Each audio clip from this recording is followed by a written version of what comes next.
Okay, let's go ahead and get started. We do have a lot to cover tonight.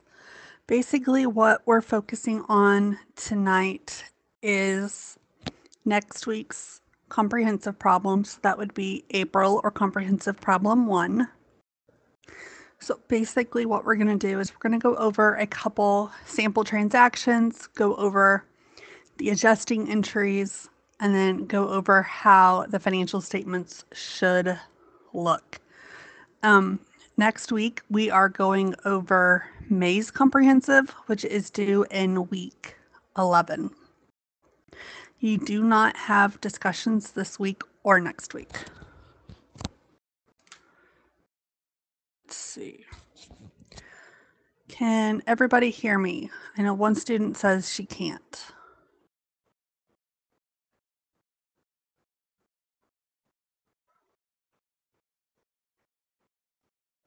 I have one yes. Okay.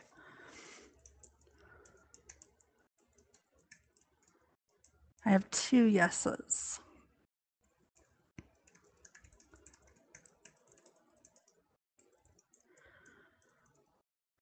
So basically, again,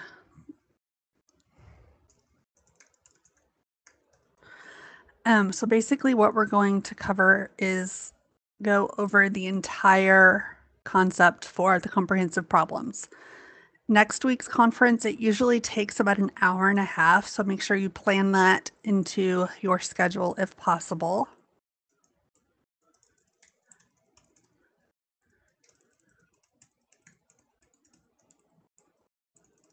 Just give me a second.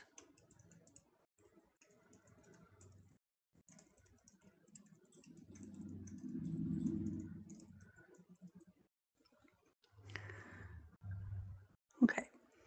So for the agenda, it's nothing out of the ordinary. We're going to go over an icebreaker. It's a different type of icebreaker than normal. Purpose of the comprehensive. Why are we having the students do the comprehensive? Just so you do know, the comprehensive problems are 30% of your final grade.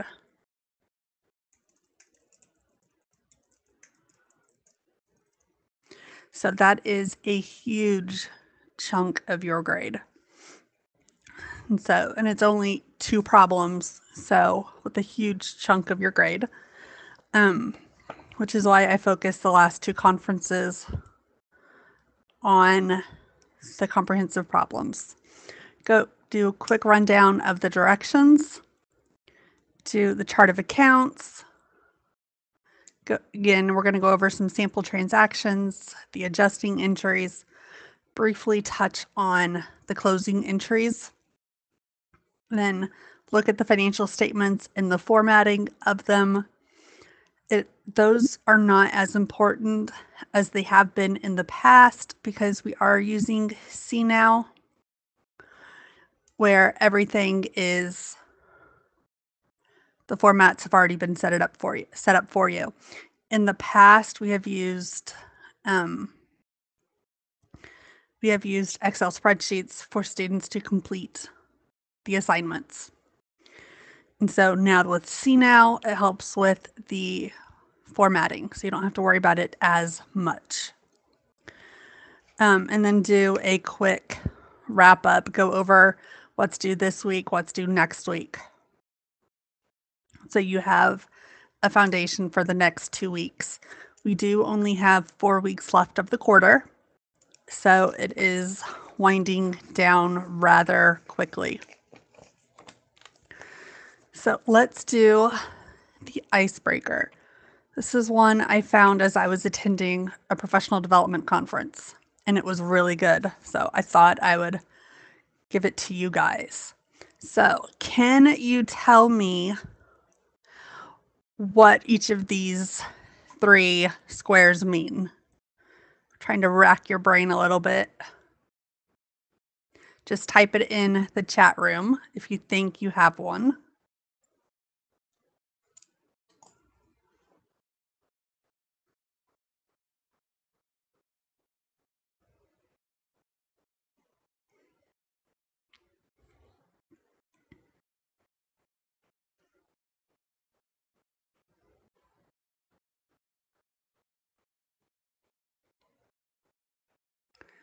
No clue. Okay. I had trouble with them at first too. Kendall, do you have any ideas?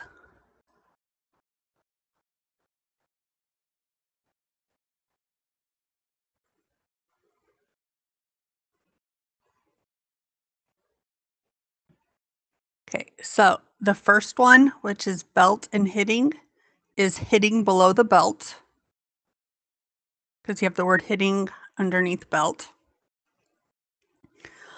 This one over here that has fairy, wolf, and duckling is the good, the bad, and the ugly. And the last one is forgive and forget. Yeah.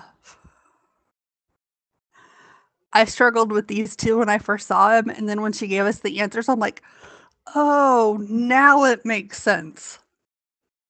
So just something different as an icebreaker.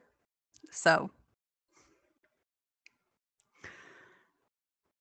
the first poll question. How many of you have actually looked ahead at the two comprehensive problems? And be honest. You have looked at it, you have glanced at it, you've thought about it, or you have not done it.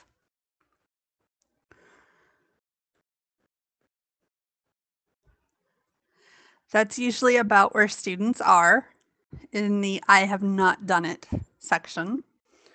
I would highly suggest that you start them as soon as you can, just because they can take a while. You're essentially going through the entire accounting problem. So it's basically you're using all information from chapters 1 through 6, and you're going to be doing the entire accounting process.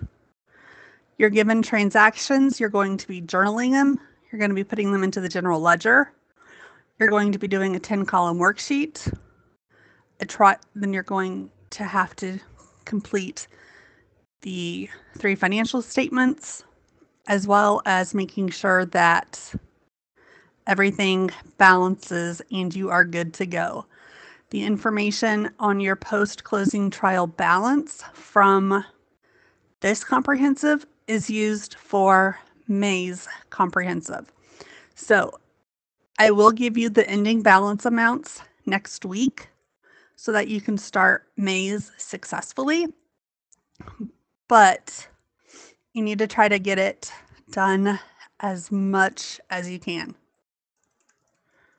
So again, you're doing the whole entire accounting process in just this one problem. So it is going to be time consuming.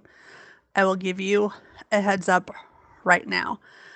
In the weekly announcements, I start around week 6, encouraging you to actually get a start on it. Also, there are assignment videos for the comprehensive problems, just giving you an overview, because there are no sample comprehensive problems for me to do unless I do the accounting 2 ones. And those are going to be a lot more confusing and much more of a headache. So just to give you a heads up, if you can, at least this week, just take a look at the problems. That way you can see what you're having to do. So for the directions, basically it's nothing new. The grades have been really good all quarter, so I'm not worried. Yeah, unfortunately, you're going to just be repeating work when you're doing your homework all week for 2 weeks in a row. So, and you don't get paid for it. That's the bad part. I'm sorry about that. Somebody came to the door.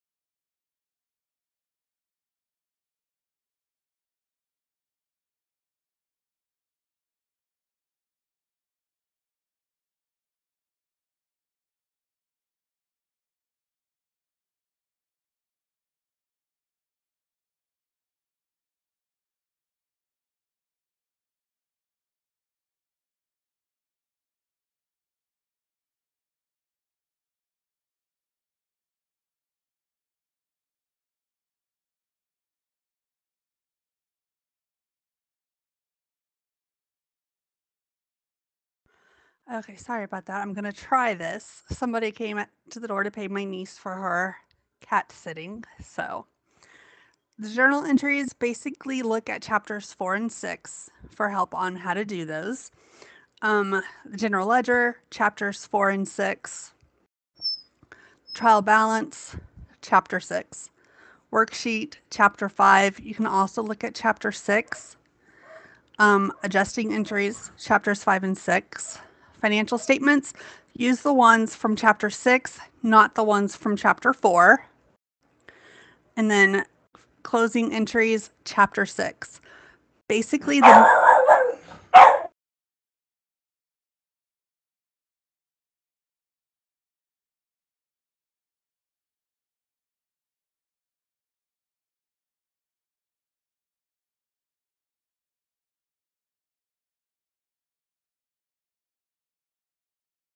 again, I am so sorry. And then closing entries. So basically, the best help that's going to be is the demonstration problems at the end of each chapter. That is where it basically walks you through sample problems. So that is going to be the best thing for you when you're doing your problems if you get stuck. You can also email me and say, okay, I'm stuck on this part of the comprehensive problem. Can you look at it and let me know where I'm going wrong? More than happy to do that. Or if you're not balancing and you want to know why, send me an email and I'm more than happy to look at it for you. So that way you can score the best possible amount on this project since it is such a huge portion of your grade. Chart of accounts. I'm not sure if you have noticed this in the past, but on your home, at least on this problem, you have to use the exact accounts listed on the chart of accounts for the general ledger.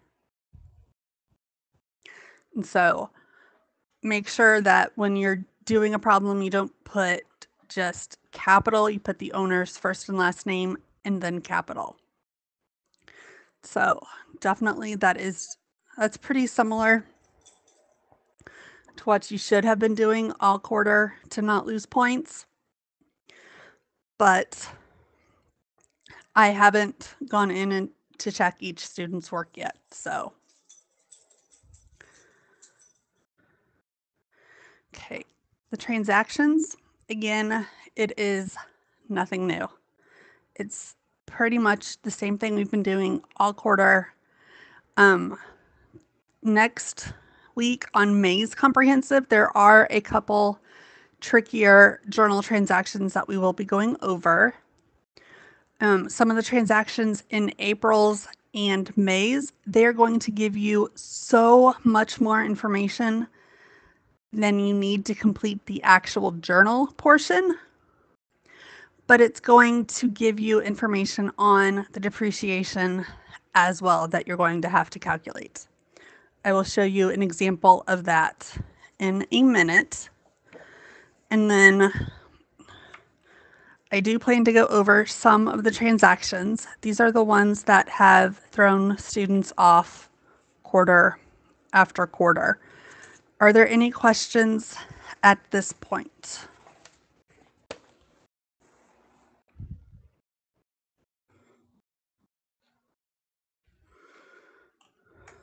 Okay. Again, it's pretty standard for what we've been doing.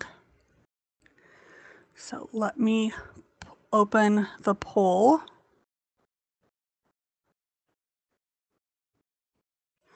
So what two accounts are we going to use when we paid rent for lodge and campground for the month of April?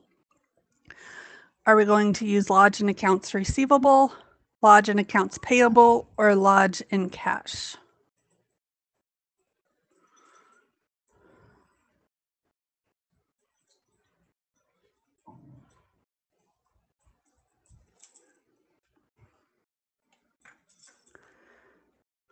Exactly. We're going to use lodge in cash. When would we use accounts payable? for this. Not that rent is usually paid with accounts payable. Exactly, when it says on account. As we all know, mortgages and rent cannot usually be paid on account. It'd be nice sometimes, but that is not effective life. The next transaction. This is where I'm talking about where they give you so much more information. And so we purchased 10 fishing boats on account for $60,000. The boats have estimated useful lives of 5 years, at which time they're going to be donated to a local day camp. Arrangements were made to pay for the boats in July. So what accounts will we use for this? Cash and boats, boats and accounts payable, fishing boats and accounts payable, or cash and fishing boats?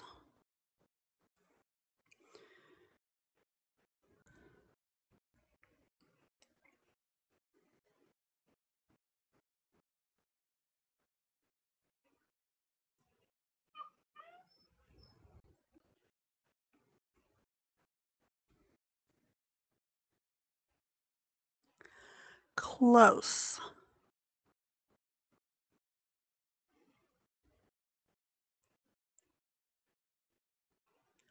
Very close. This is where it comes back to looking at the chart of accounts. It is actually going to be fishing boats and accounts payable. If we go back and look at the chart of accounts, the account is actually listed as fishing boats instead of just boats. Again, it's a small difference, but see now will usually count it off if you don't use the exact name. Does that make sense?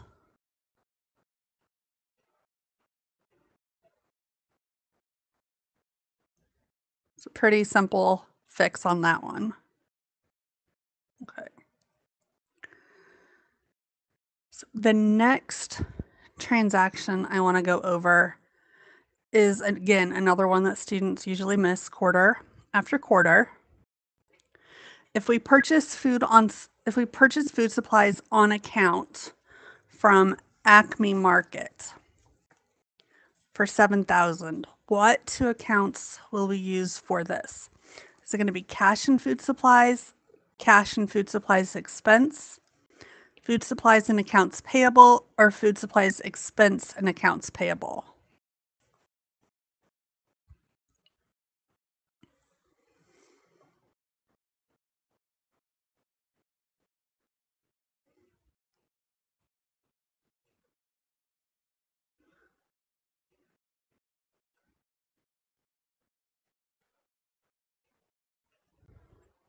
Okay. Again, this is a common one. It is actually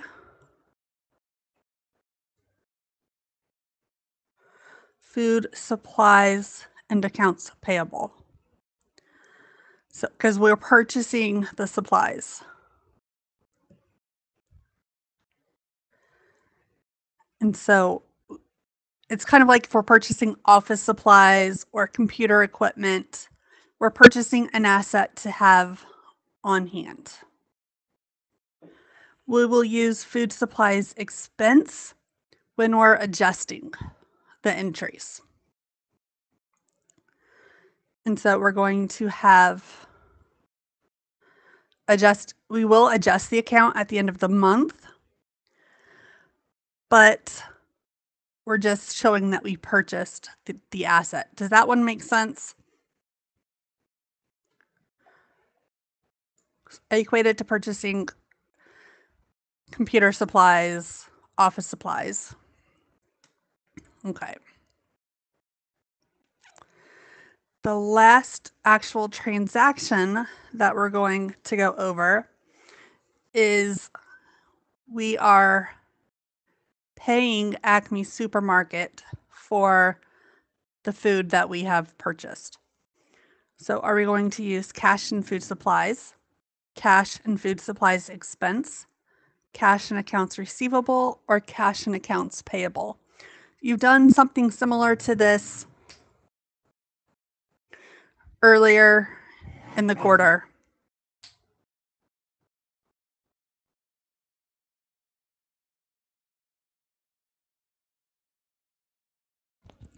Okay, on this one, it is actually cash and accounts payable. We're not using food supplies expense because we've already agreed to pay the food. We've already put the food on account when we purchased it. If we go back to the previous transaction where we said we were going to use accounts payable, we need to show that we're paying it off at the end of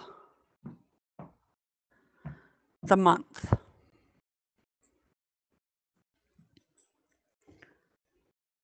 So for this purpose, we would use cash and accounts payable.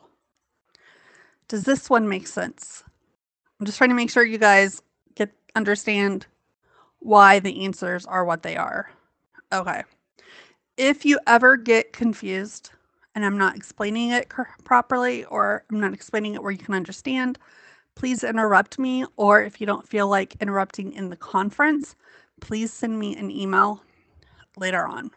I want to make sure you guys understand this because you're going to have some of the same transactions in May's comprehensive, since it is the same business 2 weeks in a row. Okay, adjusting entries. This week on the April and May's comprehensive, we're starting straight line depreciation, a lot of straight line depreciation. For April, they do give you the actual depreciation amount for the one transaction that has calculation for depreciation. In May, you will have to calculate it completely by yourself. So you may want to write down the formula. You may not. You can also look at the appendix to Chapter 5. The appendix goes over three of the commonly used depreciation methods. But for the sake of this class, we're sticking with the straight line. If you have to take accounting 2 or 3, you will be moving on to the other 2 types of depreciation as well. So the formula for straight line, which you've had to calculate straight line already this quarter, so it should be fairly simple. Purchase price minus the salvage value equals the book value. So what you bought it for, what you can sell it for when you're done with it, gives you your book value. Your book value divided by how long you think your business can use the item is going to give you your depreciation for 1 year. On almost every assignment we're going to do, we only want 1 month of depreciation. So you divide your annual depreciation by 12, that's going to give you your 1 month. On this assignment and next month's, so both parts of the comprehensive, a lot of students forget that we're trying to do monthly depreciation, and they try to give the annual depreciation amount. That will not work. So just make sure you remember to do the 12 months. Here is where we get, again, it's it's the same example of where we're given too much information. So what I would like you to try to do quickly is see if you can tell me how much the depreciation will be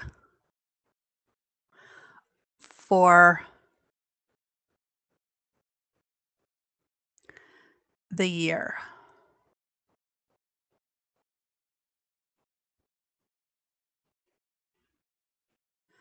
So how much depreciation, if we purchased the boats for $60,000, There's 5 years of useful life, no salvage value. How much are we going to depreciate monthly? Granted, the textbook does give you this answer, but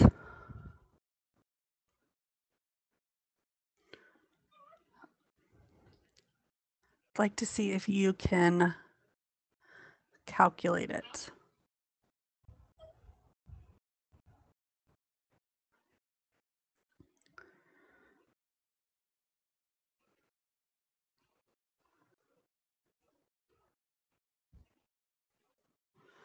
So far, everybody's right.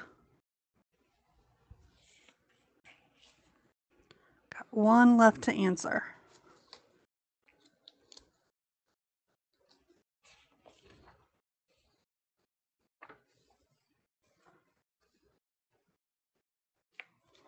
Okay. Let's go over this one real quick. Let's get the pen back up. Yes. Sorry about my penmanship. So we have 60,000. There is no salvage value. So we're going to divide it by the 5 years. That is going to give us 12,000.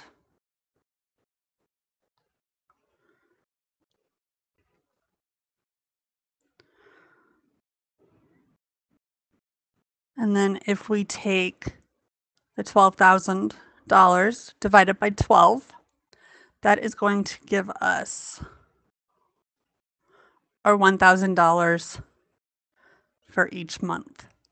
Does that formula make sense to everyone?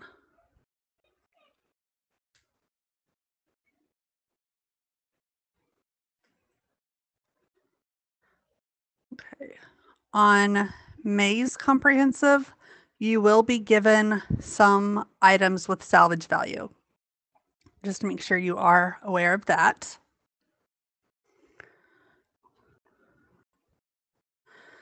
Okay.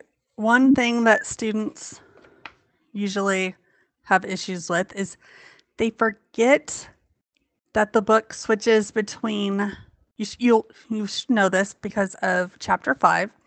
The book sometimes gives you the amount that's left at the end of the month, and sometimes it gives you the amount to be adjusted for. So make sure that you're reading the adjusting entries carefully to make sure you put the right amount in the correct column. So just to go with along, sorry about the puppy. So just to go along with that, office supplies remaining on hand at the end of the month.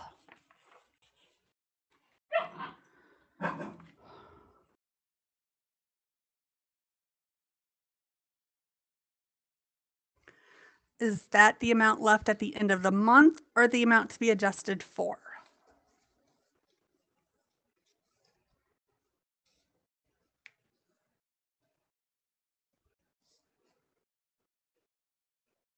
One to go.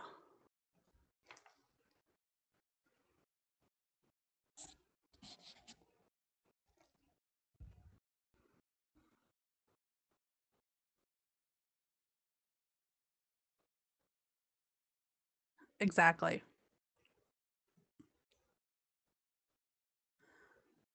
So the next one, food supplies remaining on hand.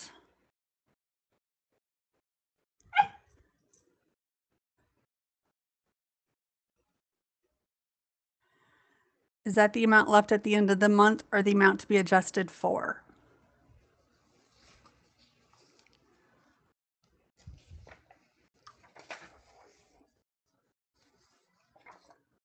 Again, great job. This month it's fairly simple. So the last one we're going to do on the adjusting entries. Again, same question. Insurance expired during the month of April of $1,500. Is that the amount left at the end of the month or the amount to be adjusted for?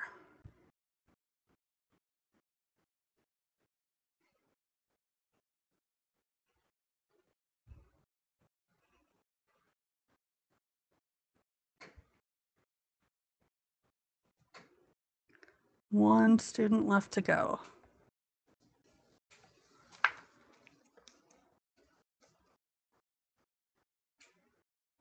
Okay. Close. The keyword to look for, what is the keyword in this transaction to look for? So we had about a 67-30 split. Expired, exactly. Since it says expired, that is the amount to be adjusted for. It may help if you knew that we purchased $9,000 worth of insurance for 6 months for this problem.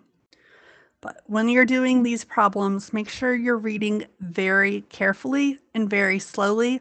The book likes to throw wrenches in the works for you,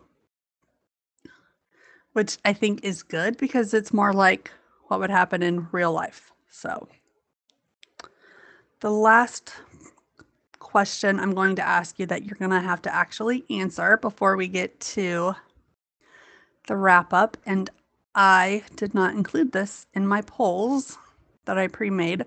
So in the chat room, type your answer, A, B, C, or D.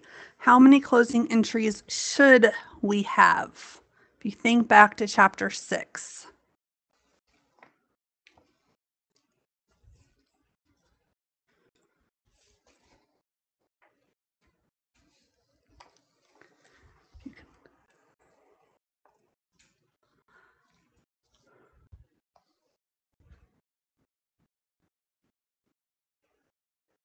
How many should we have?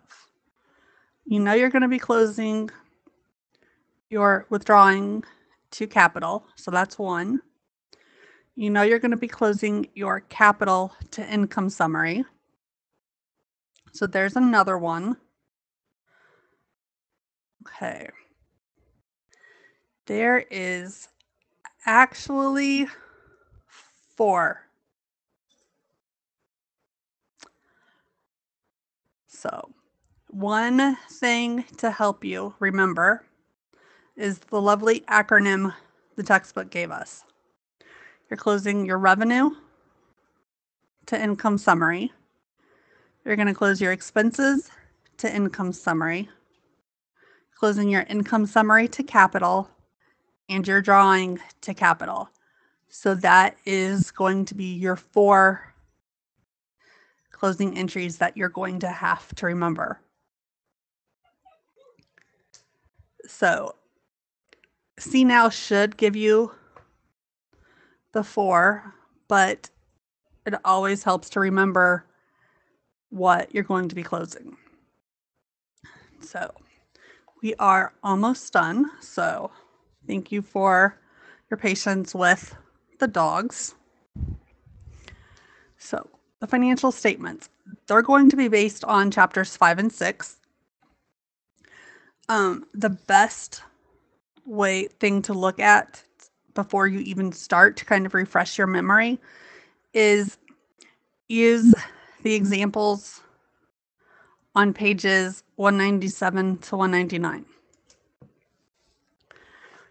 And so that's the demonstration problems where it walks you through in chapter 6 through all of the closing entries and then the financial statements that go along with that. So the book is your best help. So basically, this income statement is from chapter 1, I think, on page 33. It's basically the same income statement we've had all quarter. There are no surprises on it for this month. In May, again, they're throwing a wrench in things, so it's going to be different in May. But for April, it is the standard income statement.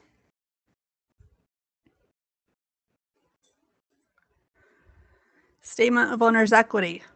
Again, nothing out of the ordinary.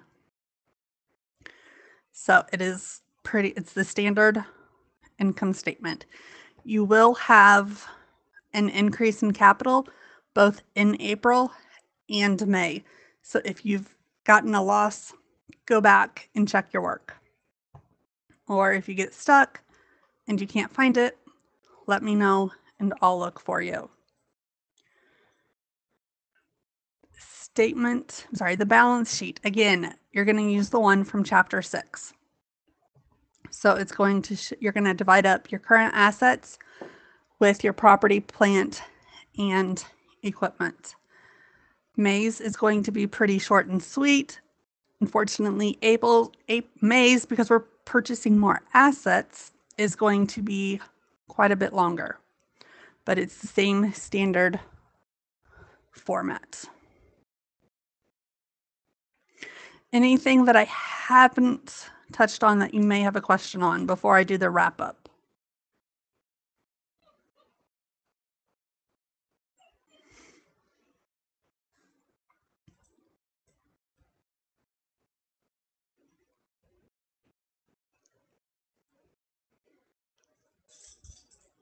Okay, again, basically, you didn't miss much. Basically, the comprehensive is 30% of your final grade for both months together. And that was pretty much it. I did ask how many of you have actually looked ahead at the 2 comprehensive problems. And I got the answer I usually get, which is you haven't done it yet. It's not due until next week. So most students haven't even looked at it until the week that is due, just like most weekly assignments. So that is pretty much it. We hadn't gotten too far, so you hadn't missed anything. Wrap up. If you haven't started this, start it as soon as possible. If you can't start on it, at least take a look at it. It's right at the end of chapter 6. If you get stuck, let me know. If you want somebody to double check your work, let me know. So if you can't get the right number and you're sure you have everything correct, let me know. I'm more than happy to go in and look at it for you. Next week's conferences, which are the same times as this week, 6 o'clock, Monday, Thursday, and Saturday. So make sure you put that in your calendar so you can attend at least one of those. We are going to be concentrating on May's comprehensive, which is a lot more difficult. You guys can do it. It just may take you a little longer than you're used to. And then I will email you the passcode that you need to complete the after conference assignment. On the after conference assignment, you will have one depreciation problem to calculate, and most of it is true and false, multiple choice, and then a couple short answer thrown in. So, do you have any questions after the wrap up?